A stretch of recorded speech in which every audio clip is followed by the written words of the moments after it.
Hello everyone, this is Mr. Darius again, your business teacher and business consultant, and today we continue on this journey about finding out more about marketing, what does build marketing, how to do marketing, and what does actually intertwine throughout the business world with this concept of marketing. And today I want to talk with you about approaching a certain market. It's quite a difficult process, and it varies very much from the nature of our product to the type of business that we want to be, the philosophy that we actually have, the mission, the vision, where we have planned to actually reach the OGSM, the strategic tactics that we aim to apply. So it's kind of a mixture, quite a salad over there, and quite a spicy one to be honest. But it all starts with a fundamental decision as a business. So as a business, first of all, you need to decide upon what you will produce. And when you decide what you're going to produce, is it going to be something that consumers want already? Or is it going to be more like producing an actual product? So produce a product, I'll name it X, okay, and then see how this will fit the market, okay, and be the first to go out there with it. Okay? Otherwise said, I think this question could be seen as you want to be a pioneer with what you're producing and seize the flag over there and the opportunity to be first on the market and create a trend over there, or you want to stick in a more comfortable zone and produce something that is already desired on the market. Well, I can tell you for sure that a very good example to stick to the second option you have over here, to be a pioneer, was something that happened quite a while ago when the first iPhone was launched.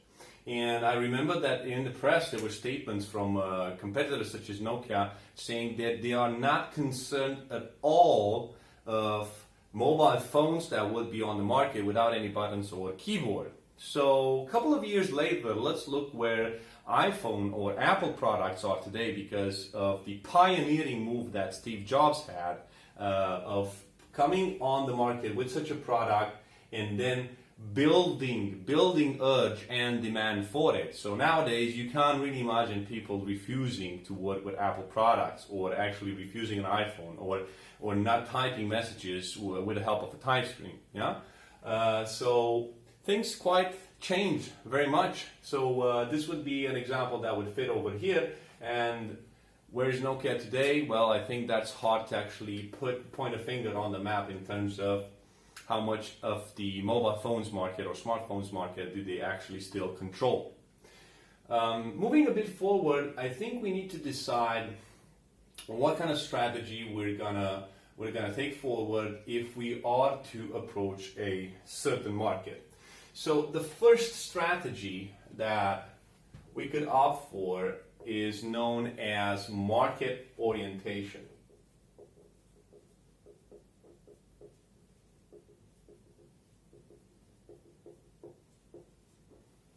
Okay? Now, market orientation involves identifying our customers'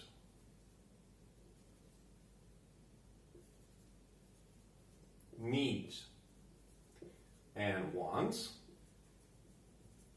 We do this with the help of market research and analysis.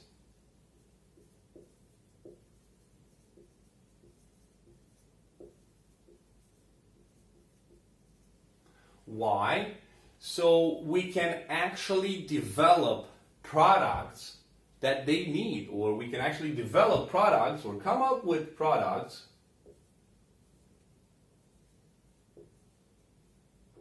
accordingly.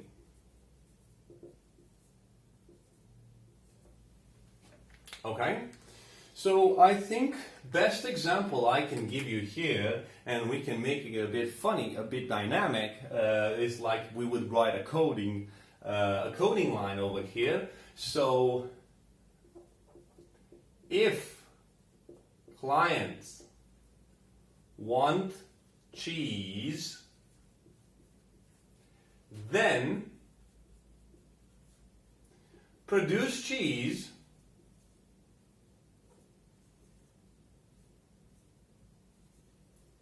else something with cheese that in the end will actually satisfy their needs or wants. So otherwise said, with market orientation strategy, in approaching a certain market, we would be in the first line over here where we know that clients through market research and market analysis it points out that they want cheese, they're big fans of cheese and they enjoy it, they will spend money on it, and then we decide to produce something with cheese. And worst case scenario, if we can't produce cheese, make sure we make something with cheese so that we can actually put our finger in that market and generate some revenues, such as chips with the cheese, for example. Let's go and discuss further about the second strategy. The second strategy in approaching a market is known as product orientation.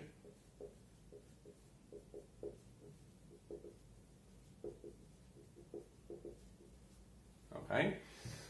I've also seen that these type of businesses that actually have this approach, I've seen it in several specialty books, are called product-led businesses.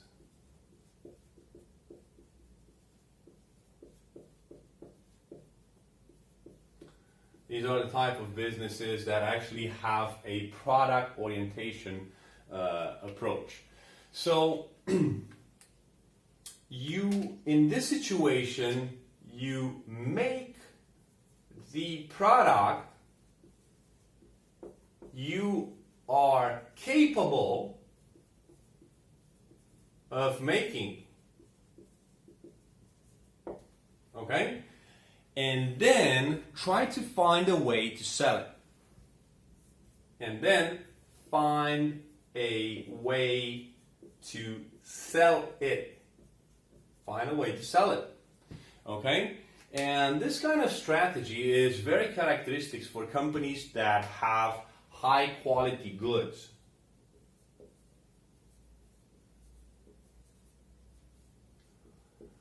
That not only they are high quality, they're in the same time innovative.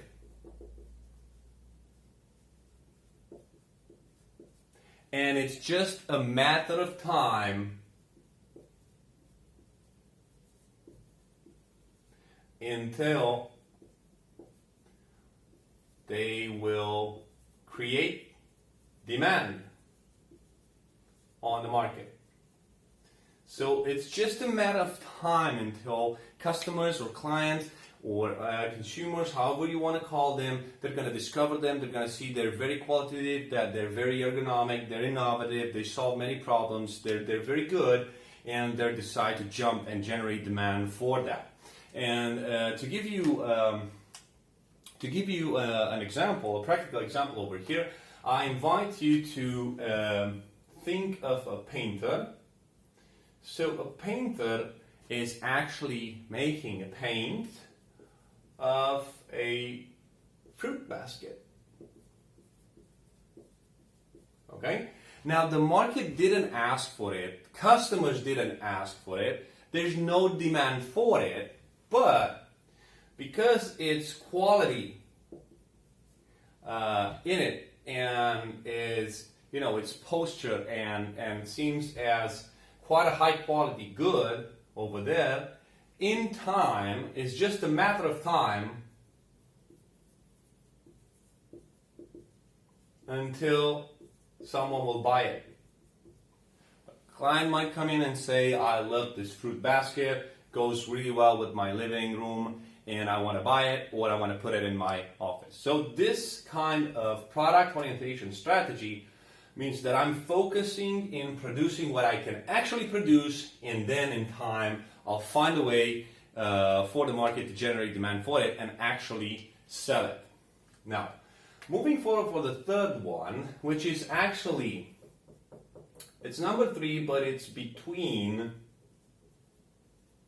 so it's between market orientation and product orientation, is known as asset-led orientation or strategy, asset-led orientation strategy. And this is also known as within the literature as asset-led marketing approach.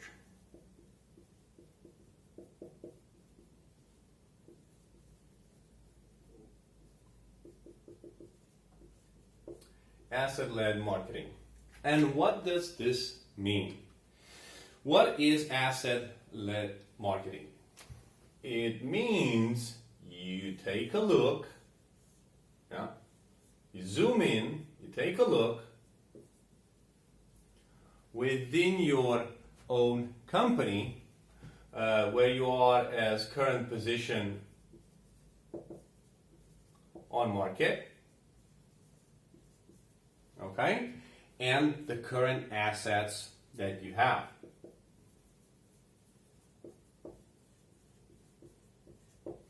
AKA, where's my strong suit as a company? What am I good at, and where am I doing an excellent job? What do I provide, produce, make with excellency, and I'm really good at it?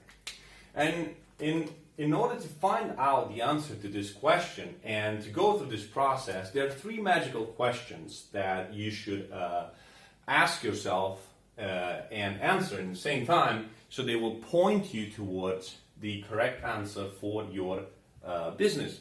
First of all would be, what am I doing well? Second question, what could I do better?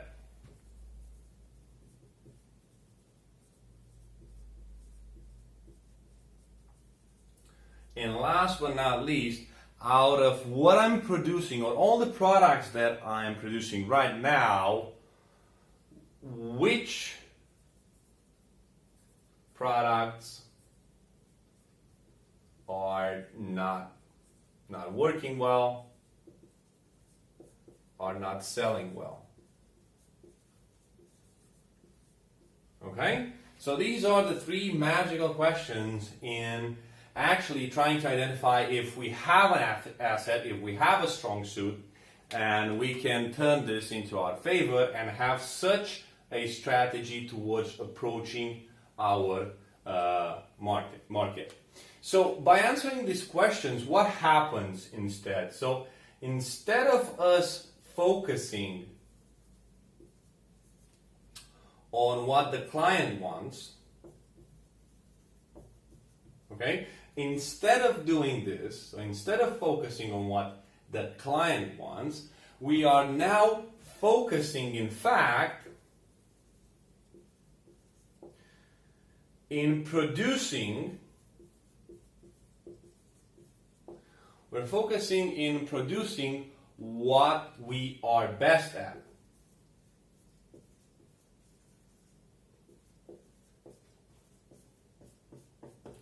So where's our strong suit? Where do we have the best assets that we can use to actually deliver what's expected from us? Okay? Now, a very practical example over there comes from BMW. Okay? Now BMW knows there's a market for bicycles, okay? So they know there is a market for bicycles, and let's say mini caravans. Okay? They know there's a market out there. But what do? Instead of focusing on what the client wants, meaning this, they decided to produce what they are best at. And this means they ignore this and they focus on producing luxurious sports car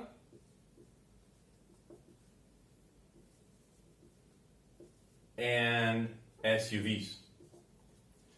So this is what BMW does, and this is where they actually benefit as a second wave, because this is where they get their brand's strength.